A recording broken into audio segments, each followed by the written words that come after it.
Pumili ang mga apostol ng kapalit ni Judas. Pagkatapos noon, bumalik ang mga apostol sa Jerusalem galing sa bundok ng mga Olibo. Ang bundok na ito ay halos 1 kilometro ang layo mula sa lungsod ng Jerusalem. Pagdating nila sa Jerusalem, dumiretso sila sa kwarto na nasa itaas ng bahay na tinutuluyan nila. Sila ay sina Pedro, Juan, Santiago, Andres, Felipe, Tomas, Bartolome, Mateo, Santiago na anak ni Alfeus, Simon na makabayan at si Judas na anak ni Santiago. Lagi silang nagtitipon para manalangin, kasama ang ilang mga babae, pati si Maria na ina ni Jesus, at ang mga lalaking kapatid ni Jesus.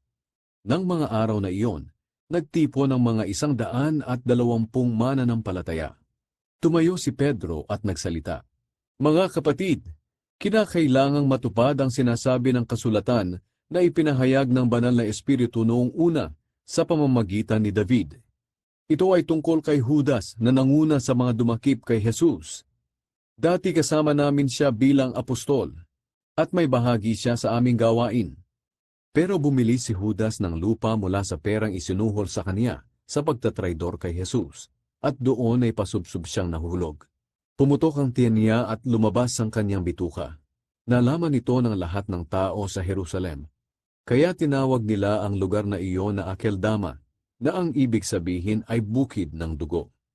Sinabi pa ni Pedro, "Nasusulat sa mga salmo, pabayaan na lang ang kanyang tirahan, at dapat walang tumira roon. At nasusulat din, ibibigay na lang sa iba ang kanyang tungkulin.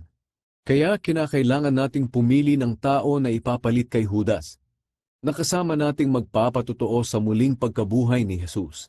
Dapat isa siya sa mga kasama natin na naglingkod sa Panginoong Jesus noong nandito pa siya sa mundo, mula noong nagbabautismo si Juan hanggang sa panahon na dinala si Jesus sa langit."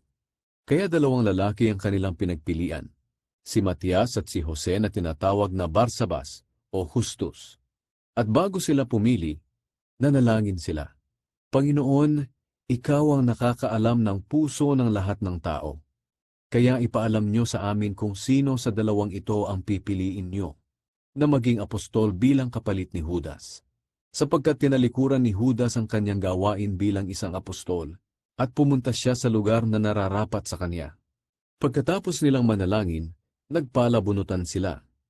At ang nabunot nila ay si Matias. Kaya si Matias ang idinagdag sa 11 apostol.